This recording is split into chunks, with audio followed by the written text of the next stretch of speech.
हरिओम समाधिपाद योगसूत्र क्रमांक 5 वृत्तिया पंचतयः क्लिष्टा अक्लिष्टः।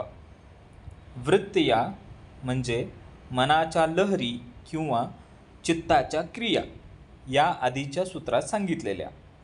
पंचतयः म्हणजे 5 प्रकारच्या असतात। क्लिष्टः म्हणजे क्लेशदायक, अक्लिष्ट म्हणजे क्लेशरहित। याचं स्पष्टीकरण आपण पाहू।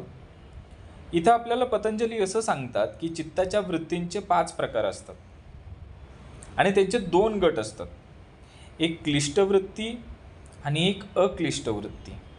क्लिष्ट वृत्ती ज्या असतात त्या आपल्याला अज्ञान, आसक्ती, राग, मत्सर, भय याकडे नेतात। या वृत्ती मनाला अस्वस्थ करतात आणि दुःख देतात, क्लेशदायक असतात। अक्लिष्ट म्हणजे कशा, ज्यातून आत्मज्ञान मिळतं, शांतता मिळते, विवेक जागृत होतो।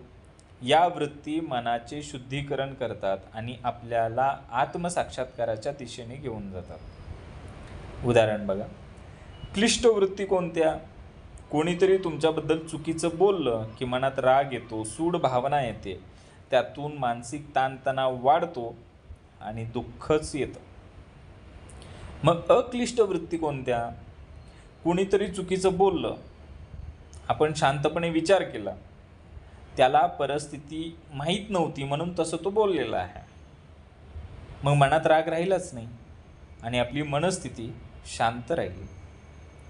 हे जे सूत्र आहे हे पतंजलींनी अभ्यासासाठी आपल्याला दिलेलं आहे। याच्यामध्ये 5 प्रकारच्या वृत्ती सांगितलेल्या आहेत आणि त्याचे परिणाम काय आणि त्याच्यापासून मुक्त कसे व्हायचं हेही पतंजली आपल्याला पुढे सांगणार आहे।